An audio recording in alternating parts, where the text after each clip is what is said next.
근데 너무 사운드가 너무 약해 보이잖아. 가봅시다. 배경만 바꿔주시면 안 되죠? 안 되죠. 아니 그걸 아직도 못 바꿨어. 조금 느렸어. 아니 어떻게 하는지 알아야지. 난 할 수 있는. 나 컴맹이란 말이야. 그럴 수 있지. 뭘로 바꿔줘? 그래서 내가 캡처도 떠났는데 그래서 그걸로 캡처까지는. 내가 편지 떠나서 편지 그걸로 바꿨는데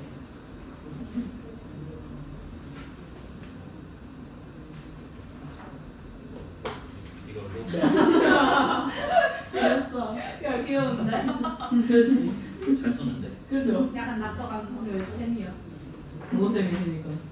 쌤. 원래 국어 쌤을 다 새롭게 쓰던데. 아 가봅시다. 귀여운데. 근데 퉁퉁퉁퉁 저거 싸우고 너무 많이 보여가지고 좀 집중이 안 돼. 가보자. 잘 그렸다. 안돼. 칭찬한 거지 우리. 누가 그렸냐? 이시엔. 그림이 잘 그리네. 무슨 그럼. 가봅시다. 이쪽이야. 308쪽. 너지? 자, 요게 이제 서사갈래 흐름이니까 가장 오래된 서사갈래부터 나오겠지. 그래서 요거는 설화입니다. 설화야, 설화. 중에서도 동그라미죠, 전설. 얘는 전설입니다. 설화 중에서 전설은 어떤 특징이 있었지? 전설. 기억 하나도 안 나죠? 야, 설화엔 뭐가 있는데? 전설. 자, 써놓자. 밑에다가. 자, 설화는 3개 있었어, 3개. 단군, 주몽, 다 뭐야? 그거 태어난 거. 그걸 뭐라 그래? 단군, 할아버지. 당근하고. 단군, 신화, 주몽, 신화. 신화가 있고요. 내가 선호해서 다 뭐니 솔로 끝내야 되는지 왜 알았어. 네. 자, 신화는 두 가지 정도. 신성성을 띠고 신성성. 그리고 얘는 민족 단위로 전승됩니다. 민족 단위.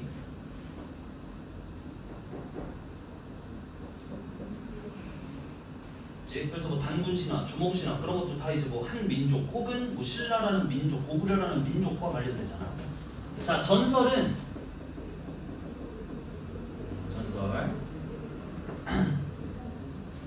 전설의 키워드는 뭐냐면 구체적 증거물이 있어야 돼. 구체적 증거물. 그래서 우리가 배웠던 그 전설이 뭐가 있냐? 용소와 며느리 바위 있었잖아. 그 어떤 바위가 이렇게 있고 그 옆에 이제 강아지 모양 바위가 큰 게 하나 있으니까 이거는 이러한 돌 모양이 생긴 건 며느리가 개 데리고 도망가다가 저 뒤를 돌아봐가지고 이게 바위가 된 거구나 라고 이제 그 어떤 지역이나 이 자연물에 부여된 이야기가 전설이지. 그래서 전설은 구체적인 증거물이 있는 이야기고 얘는 신성성은 띄진 않습니다. 자, 그리고 민담이 있죠. 민담.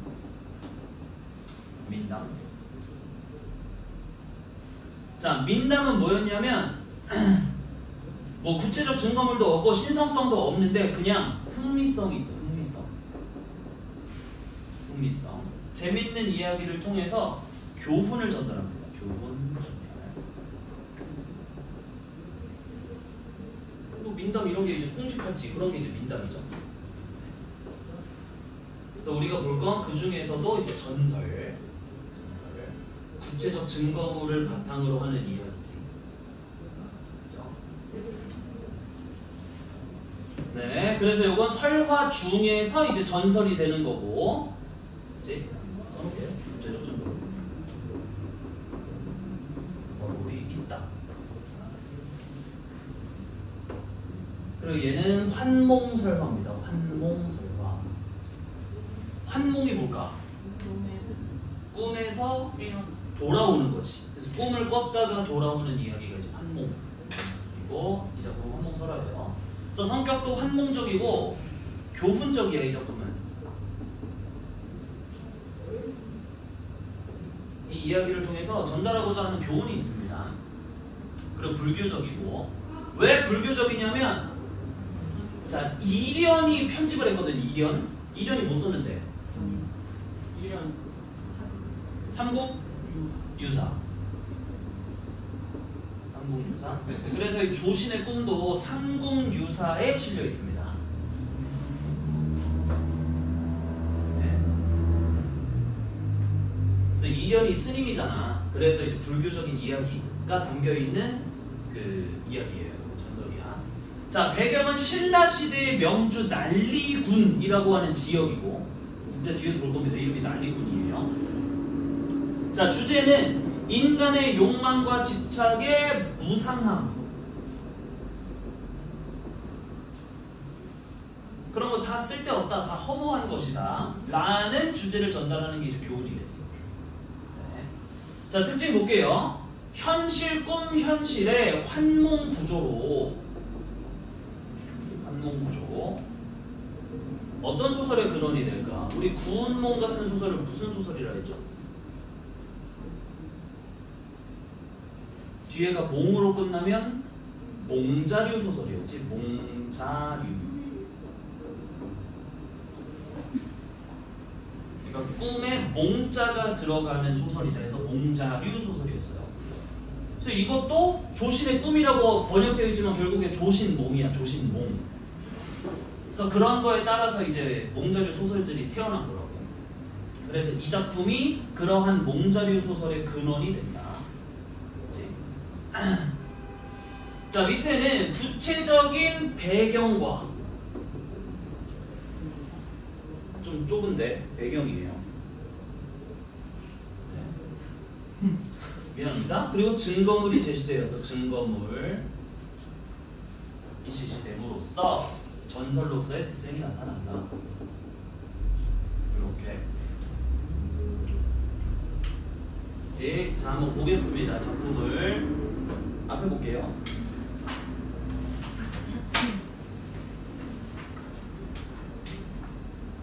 빠르게 봅시다. 내용이 막 어렵진 않아. 그냥 뻔한 그런 스토리인데.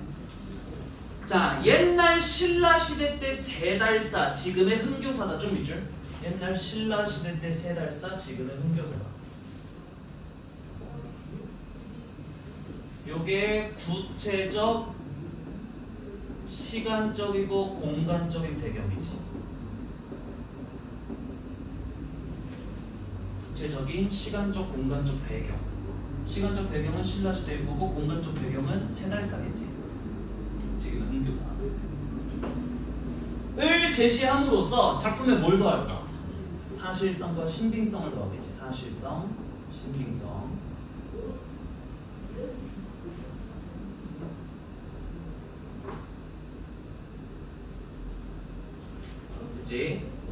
그래서 옛날 신라시대 때 세달사, 지금 여기서 말하는 지금이라고 하는 건 현대가 아니고 고려시대야. 고려시대. 왜냐면 이 지금의 흥교사다, 이거 누가 설명한 걸까? 이거 이련 스님이 설명한 거니까. 그치? 이련 스님이 주석을 달아놓은 거지. 그래서 이 슬래시 사이에 있는 것들은 이련 스님이 주석을 달아놓은 겁니다. 내 장원이 명주 난리군에 있었다. 자, 여기서 장원이 뭐냐면 장원급제 할 때 그 장원이 아니고 사찰의 사유지야. 사유지. 그러니까 그 사찰이 뭐 있는 지역, 그 사찰 소유의 땅이 이제 장원입니다. 이 명주 난리군에 있었다. 명주는 확실하진 않지만 강원도 강릉 정도예요. 난리군에 있었다. 자, 이제 그 설명충 한번 들어봅시다. 지리지를 살펴보면 명주에 난리군은 없고 다만 날성군이 있는데 본래 날생군으로 지금의 영월이다. 또 우수주 영현의 날령군이 있는데 본래는 날이군으로 지금의 강주다. 우수주는 지금의 춘주다. 그러므로 여기서 말한 난리군이 어느 것인지는 알 수 없다 라고 이련 스님이 얘기를 해놓은 겁니다. 자, 본사에서는 승려 조신을 보내 장원을 맡아 관리하게 했다. 밑줄 승려 조신. 조신 동그라미. 이제 얘가 이제 중심 인물입니다. 스님이야, 스님. 그죠? 그래서 본사, 원래 사찰에서는 거기가 이제 그 사찰의 소유니까 그러니까 세달사에서 보낸 거겠지, 얘를. 그래서 승려 조씨를 보내서 장원을 맡아 관리하게 했다. 야, 거기 우리 땅 있으니까 너가 거기 가서 관리해라 라고 한 거야. 그치? 그래서 조신이라고 하는 애는 세달사의 장원을 관리하는 승려지. 요 정도.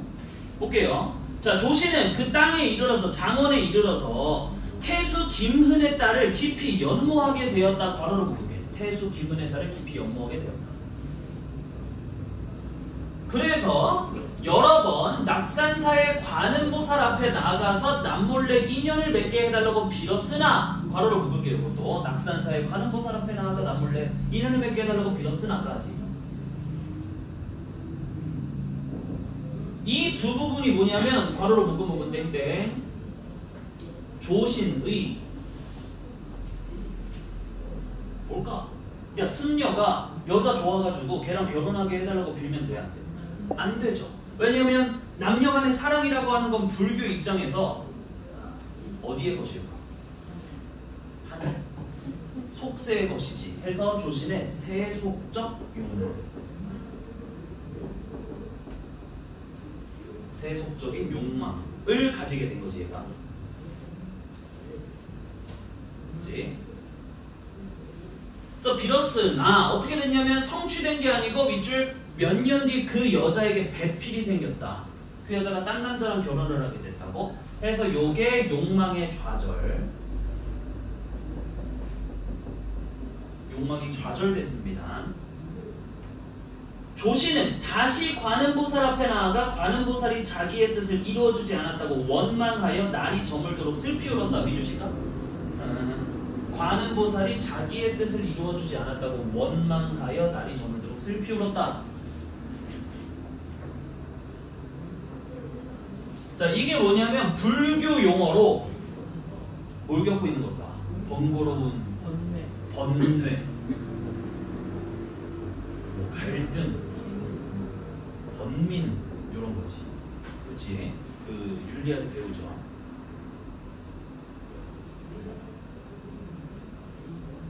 세속에 빠져가지고 번거로운 고뇌를 하고 고민을 하게 되는 게 이제 번뇌와 번민이라고. 이제 자, 그렇게 그리워하다가 지쳐서 얼마 뒤 선잠에 들었다. 밑줄 얼마 뒤 선잠이 들었다. 그럼 이제 꿈을 꾸겠죠? 그래서 이 부분이 바로 입몽.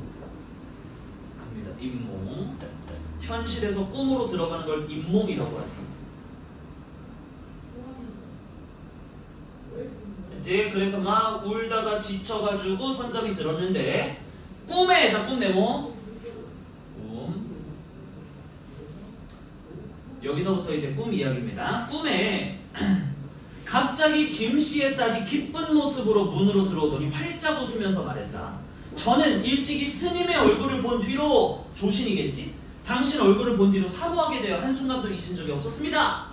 부모의 명을 이기지 못해 억지로 다른 사람의 아내가 되었지만 이제 죽어도 같은 무덤에 묻힐 벗이 되고 싶어 왔습니다. 오른쪽에다가 요게 꿈에서의 뭘까? 욕망을 뭐 한 거야? 욕망 뭐였죠? 욕망을 뭐 했다고 그래? 아, 내가 그 여자가 너무 좋아. 근데 그 여자가 꿈에서 갑자기 나랑 결혼하지. 욕망을 성취한 거지.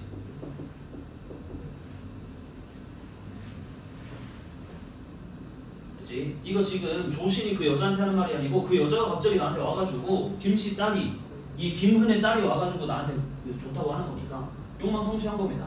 조신은 기뻐서 어쩔 줄을 모르며 함께 고향으로 돌아가 40여 년을 살면서 자식 5을 두었다. 밑줄 40여 년을 살면서 자식 5을 두었다. 요거 꿈속에서 결혼 생활을 쭉 풀어서 얘기해 준 게 아니라 어떻게 제시해 준 거죠? 요약적 제시해 준 겁니다. 요약적 제시. 약 50년을 산 거예요. 40여 년을 살면서 자식 5을 두었다. 그러나 괄호로 묶읍시다. 집이라곤 내 벽분이요 콩잎이나 명아죽국 같은 변변한 끼니도 될 수 없어 마침내 시리에 찬 나머지 가족들을 이끌고 사방으로 다니면서 입에 풀칠을 하게 되었다. 이렇게 10년 동안 초야를 떠돌아다니다 보니, 자, 초야라고 하는 건 그냥 그 들과 밭입니다. 들과 밭. 그러니까 여기저기 떠돌아다니다 보니까 옷은 메추라기가 매달린 것처럼 너덜너덜해지고 100번이나 기워 입어 몸도 가리지 못할 정도였다까지. 바로 닫으세요. 집이라고 뜯어 못할 정도였다까지. 자, 이 부분에다 쓸까요? 바로 땡땡하고. 자, 욕망이 성취됐잖아. 그 여자랑 결혼 한번 해보고 싶어서 그렇게 막 그 관세 음보사를 원망하다가 잠이 들어서 꿈에서 그 여자가 갑자기 나를 사랑한대 해서 욕망 성취됐는데도 불구하고 요게 이제 현실적 삶의 고통을 체험한 거지. 그러니까 이게 현실에서의 고통이라는 게 아니고 현실적인 고통을 체험한 거죠.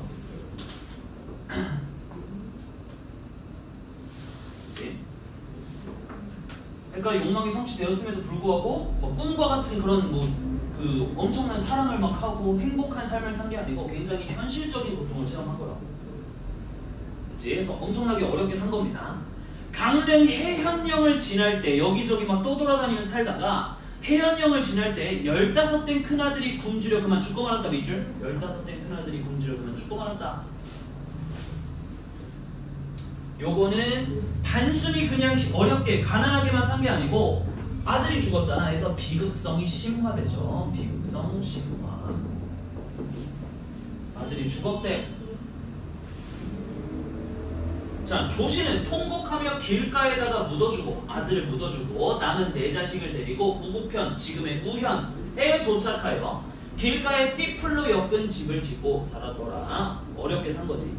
부부가 늙고 병들고 굶주려 일어날 수 없게 되자 10살 난 딸아이가 돌아다니며 구걸을 했다. 그러다가 마을에 개에 물려 부모 앞에서 아프다고 울며 들어눕자 부모는 탄식하며 하염없이 눈물을 흘렸다. 밑줄 부모는 탄식하며 하염없이 눈물을 흘렸다. 그래서 이게 고통과 불행으로 인한 슬픔을 느끼고 있는 거지.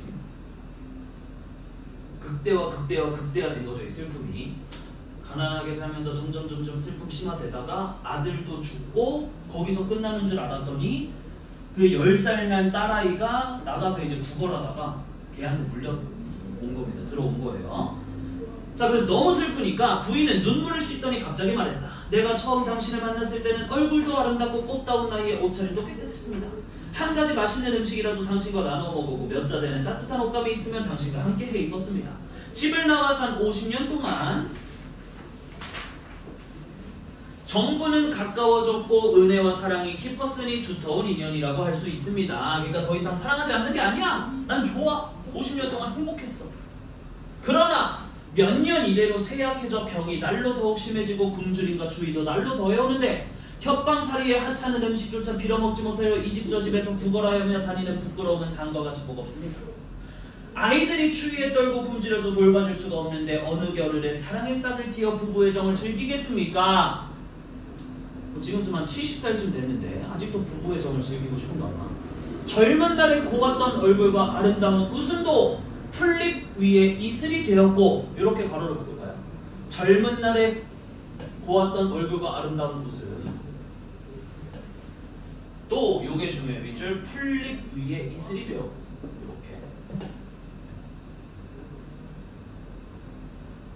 이렇게. 풀잎 위에 이슬이라고 하는 건 뭔데? 결국엔 어떻게 돼? 결국엔 사라져버리지.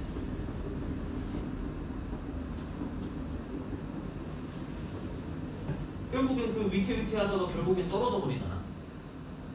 또 가로로 묶을게요. 지초와 난초 같은 약속도, 이 지초와 난초 같은 약속이라고 하는 건 참고로 그 남녀간의 그 사랑의 약속입니다. 변하지 않는 그런 약속도 밑줄 회오리 바람에 날리는 버들송. 어떤 존재지? 굉장히 위태롭죠.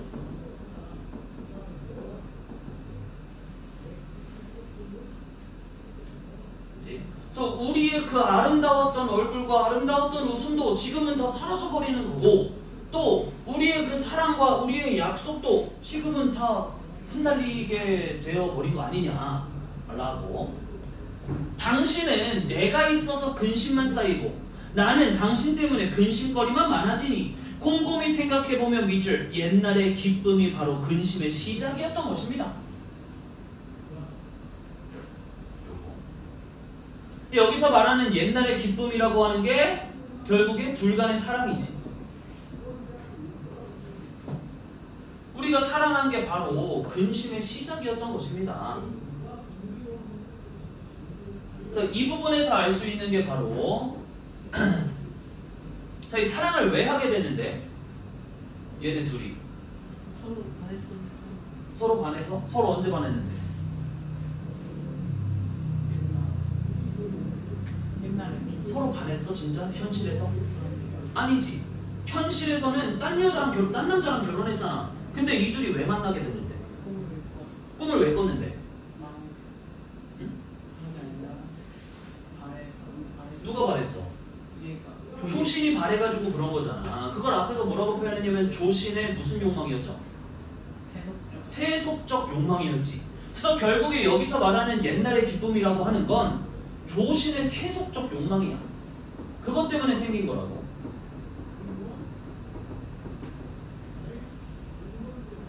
근데 이게 결국 우리의 근심의 시작이었다라고 말하는 건 뭐냐면 이거 다 덧없고 무상하고 고통의 시작일 뿐이다 라는 거지. 그래서 당신이 원했던 우리의 그 기쁨이, 우리의 사랑이 결국엔 근심의 시작이었던 것입니다 라고. 당신이나 나나 어째서 이 지경이 되었는지요? 여러 마리의 새가 함께 굶주리는 것보다 짝이른 난새가 거울을 보면서 짝을 그리워하는 것이 낫지 않겠습니까? 여기 괄호를 볼까요? 여러 마리의 새. 이 부분. 그래서 여러 마리의 새가 모여서 함께 굶주리는 것보다는 짝이른 난새라고 하는 건 그 정설 속의 새인데 거울을 보면서 짝을 그리워하는 게 낫지 않겠습니까? 이 말인즉슨 같이 있으면서 굶주리는 것보다는 혼자 있으면서 배는 채우면서 삶은 영위하면서 거울 보면서 짝을 그리워하는 게 낫지 않겠어? 라고 하는 거니까 이 부분이 이 새라고 하는 난새라고 하는 거에 비유함으로써 비유적 표현을 통해 결국엔 뭐 하자는 거야? 결국 뭐 하자는 거야? 우리 열심히 살아보자. 우리 헤어지자는 거잖아. 해서 이별의 우리는 헤어져야만 해. 이별의 무슨 성이야? 우리는 이렇기 때문에 우린 헤어져야만 해. 이별의 당위성. 우린 마땅히 그래야만 하는 거야. 그치? 그래서 우리 둘이 같이 있으면 애들도 굶고 한 명은 죽고 한 명은 걔한테 물려가지고 저런 처지니까 우리 그냥 헤어지자. 힘들면 버리고 편하면 친해지는 것은 인정상 차마 할 수 없는 일입니다만 알고는 있어. 가고 멈추는 것 역시 사람의 마음대로 되는 것이 아니고 헤어지고 만나는데도 운명이 있는 것입니다. 이 말에 따라 이만 헤어지기로 합시다. 오른쪽에다 씁시다. 결국에 뭐 한 거냐면 이 현실적인 삶의 고통에 굴복해버린 거죠. 뒤지친 거죠. 와이프가 하는 말이지. 해서 이별하게 된 겁니다. 그 이제 뻔한 스토리죠. 조씨는 안돼 가지마 내가 널 어떻게 사랑했는데 가 아니고 조씨는 이 말을 듣고 기뻐해요. 와 마침 잘 됐다. 나도 헤어지고 싶었는데 쓰레기이지 회피형 인간 이런 사람 만나면 안 됩니다. 그냥 여자친구가 먼저 헤어지자고 말하길 기다리는 이런 쓰레기. 그래서 이 말을 듣고 기뻐해서 각기 아이를 둘씩 나누어 데리고 떠나려 하는데 아내가 말했다. 저는 고향으로 향할 것이니 당신은 남쪽으로 가십시오. 그리하여 조씨는 이별을 하고 길을 가다가 밑줄 꿈에서 깨어났는데, 자, 꿈으로 들어가는 건 인몽이었고 꿈에서 깨는 건 뭐였죠? 각몽이었어. 각몽. 각입니다. 기억이야. 각몽. 꿈에서 깨어났는데 희미한 등불이 어른거리고 밤이 깊어만 가고 있었다. 밑줄 밤이 깊어만 가고 있었다. 결국에 이게 뭐냐? 4, 50년 동안의 꿈이지만 결국 하룻밤의 꿈이었던 거지.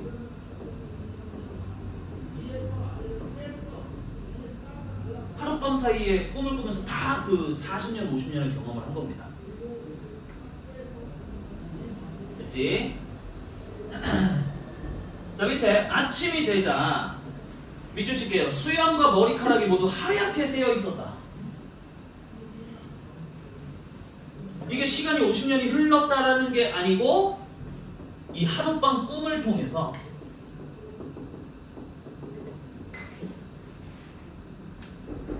인간이 살면서 겪을 수 있는 모든 일들을 다 겪었잖아. 인생의 모든 고통과 괴로움을 경험했다.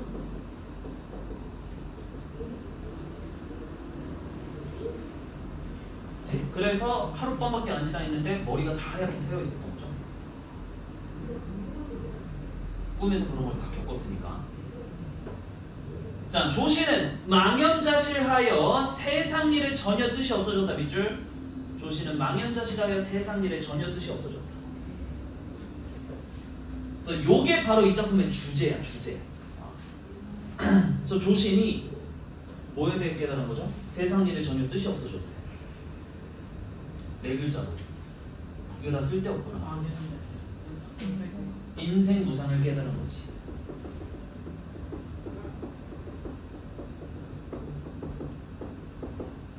아, 이거 다 쓸데가리 없는 거였구나.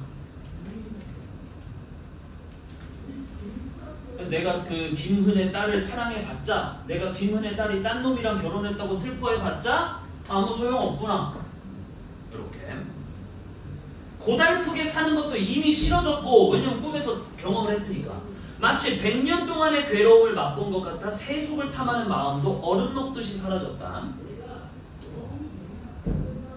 자, 그는 부끄러운 마음으로 부처님의 얼굴을 바라보며 깊이 참회하는 마음이 끝이 없었다. 밑줄. 부끄러운 마음으로 부처님의 얼굴을 바라보며 깊이 참회하는 마음이 끝이 없었다.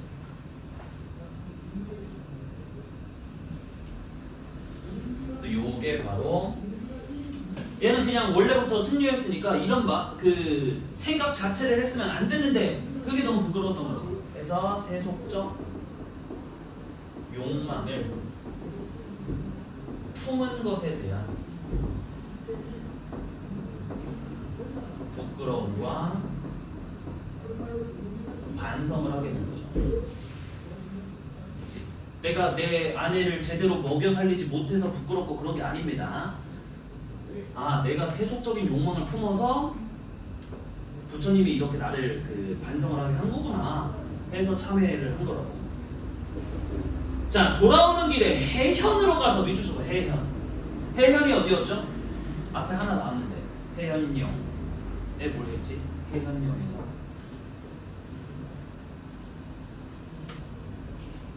해현령에서 아들이 죽었어. 그렇지. 해현령을 지날 때 15살 된 큰아들이 그만 죽고 말았고 거기에 묻어뒀잖아.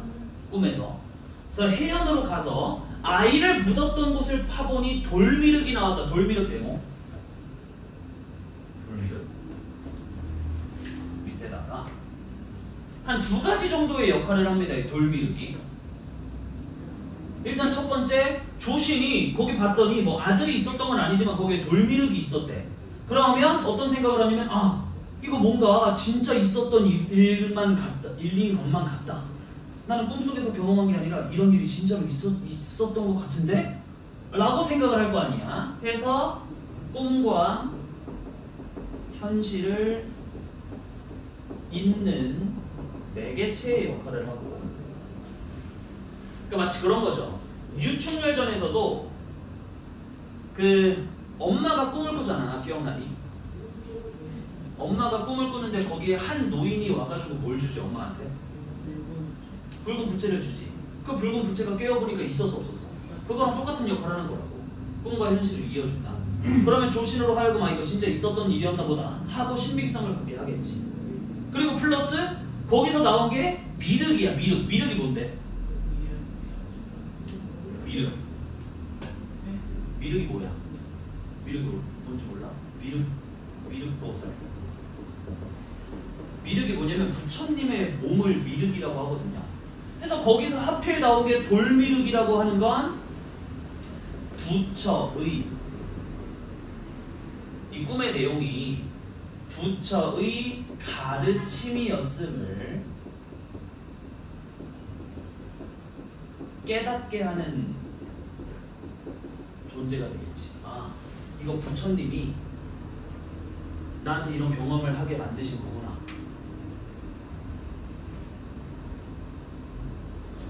이렇게.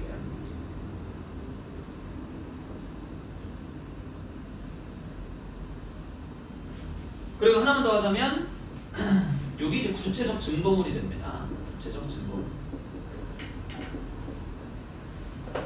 구체적 증거물.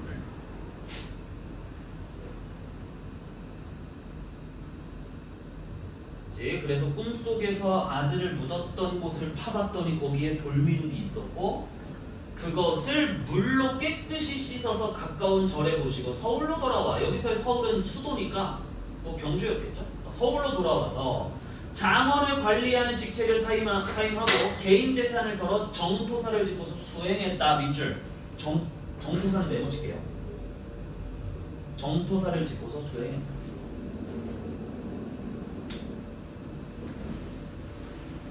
자, 이 정토사가 뭐냐면 이거 실제로 있는 절입니다. 지금 그 충청도 청중가에 가면 있어요. 그래서 요것도 구체적 증거물이고,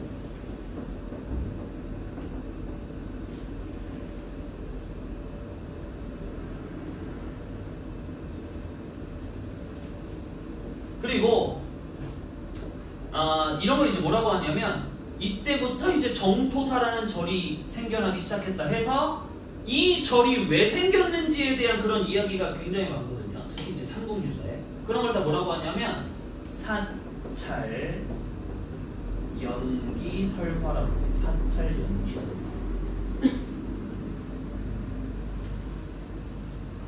이 사찰 연기설화는 사찰의 유래와 관련된 이야기다.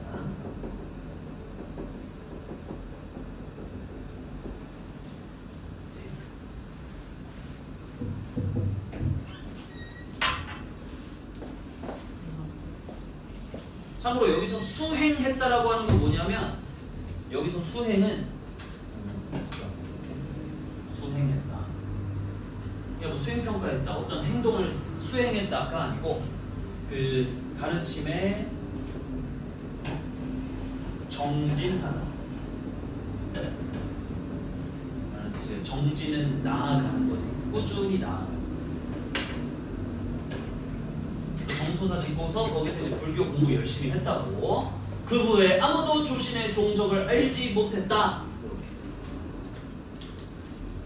자, 이것도 체크해놓자. 아무도 조신의 종적을 알지 못했다. 그 이후에. 이런 걸 뭐라고 하냐면 설화적 마무리다 그래. 설화적 마무리. 자취를 감추고 어디론가 떠나버렸다. 이런 것들. 네. 그래서 이렇게 이런 이야기죠. 거기서 많이 본 것 같지 않습니까? 구운몽에서도 마찬가지잖아. 뒤에 보겠지만은 구운몽에서도 불교 공부하던 성진이가 이 팔선녀랑 만나가지고 나도 여자친구 만들고 싶다 해가지고 이제 꿈을 꾼 거잖아. 거기서 이제 양소유로서 행복하게 살다가 다시 돌아온 거. 그치? 뒤에서 보겠습니다. 자, 뒤에 볼게요. 밑에 작품의 감상 포인트, 이 작품의 구성 보겠습니다. 수와 보자. 네. 이 작품은요, 현실 꿈 현실의 한문구조고, 자 현실 볼게요. 조신이 김흔의 딸을 보고 반해서 관음보살 앞에 나아가서 인연을 맺게 해달라고 소망하다가 이제 꿈을 꾸게 된 거지. 해서 밑에는 현실의 절실한 소망, 현실의 절실한 소망.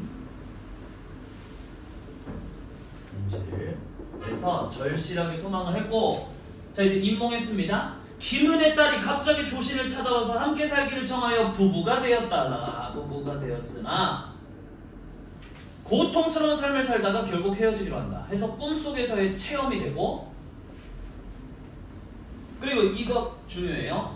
꿈속에서의 체험이 바로 현실에서의 깨달음의 계기가 되는 거죠.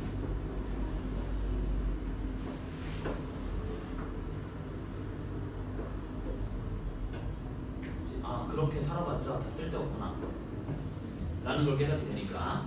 자, 다시 현실로 돌아가서 꿈에서 깨어난 조신은 세속적 욕망의 헛됨과 인생의 덧없음을 깨닫고 정토사를 지어서 수행한다. 그래서 각성한 거죠. 자, 밑에 돌미륵의 역할입니다. 중요한데, 자, 돌미륵은 조신이 꿈에서 깬 뒤에 꿈에서 큰아들을 묻었던 곳 해현령에 가서 파보니까 돌미륵이 나왔고, 자, 조신이 꾼 꿈이 첫 번째 부처의 가르침으로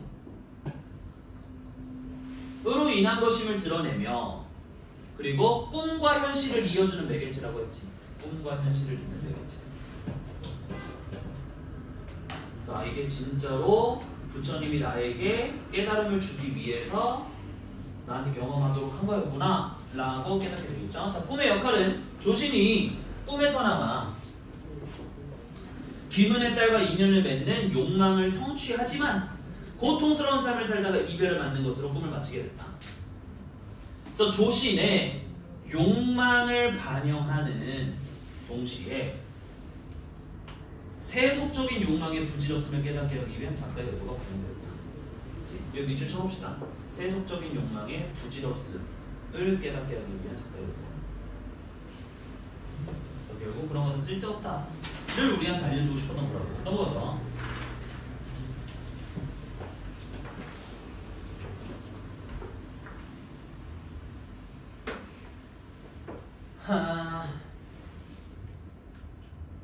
여기는 뭐 1번은 알아서 채워보시고 밑에 보겠습니다. 뒤어를 넘어가야 돼가지고. 자, 꿈이 어떤 기능을 하냐? 주인공인 조신이 욕망하던 삶을 하룻밤 사이에 대신 경험하게 함으로써, 여기서 욕망하던 삶이라고 하는 건 그 이쁜 여자 김은의 딸이랑 이제 결혼하는 거지.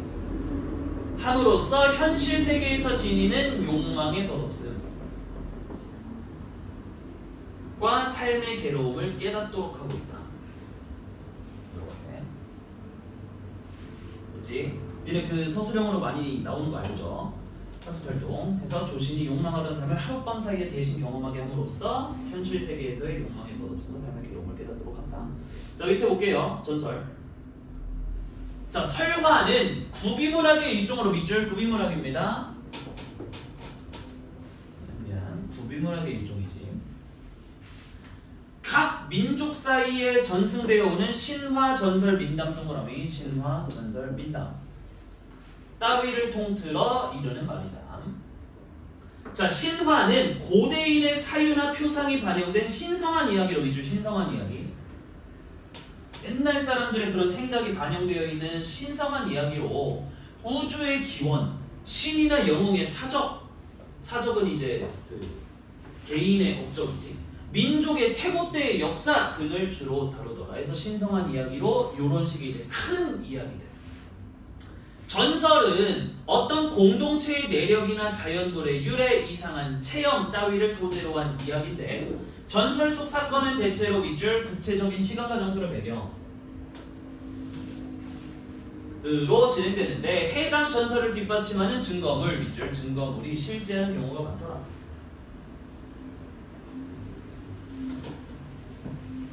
마지막으로 민담은 민간에 전하여 내려오는 흥미 위주의 이야기 위주. 흥미 위주의 이야기는 민담입니다. 전설이 아니고. 대부분 평범한 사람들이 주인공이다. 사건이 진행되는 시간과 장소가 막연한 경우가 많으면 밑줄. 막연한 경우는 구체적이지 않다는 거죠.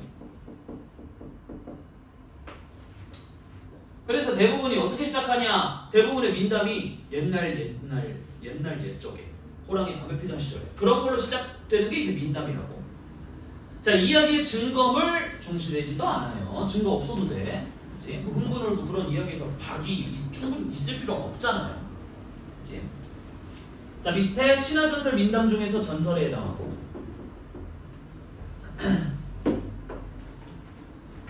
자, 이 작품은 밑에 그럼 왜 전설이냐? 조신의 이상한 체험, 하룻밤의 꿈을 소재로 하고 있으며 구체적인 시간과 장소, 신라시대 영주 난리군, 아니 뭐 강릉의 해연령 이런 것들을 배경으로 사건이 진행된다 해서 배경이 구체적이고 또 돌미륵이나 정토사 등을 증거물로 삼아서 이야기의 신빙성을 더하고 있으며 신빙성 혹은 뭐 사실성 그리고 정토사라고 하는 그 사찰의 유래를 밝히고 있다는 점에서 그래서 뭐 사찰 연기 설화라고 했었지 전설에 해당한다고 할 수 있다. 그래서 구체적인 배경이 있고 이상한 체험 소재로 하고 있고 구체적 증거물이 있고 어떤 사찰의 유래 밝히고 있고 이렇게 됐죠? 넘어갈게요.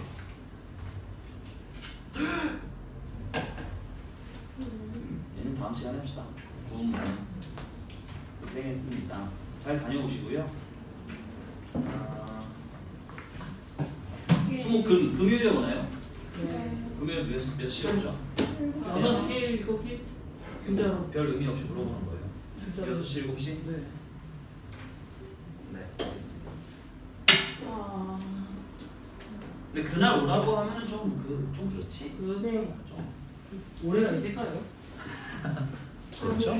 그 다, 선생님 비행기가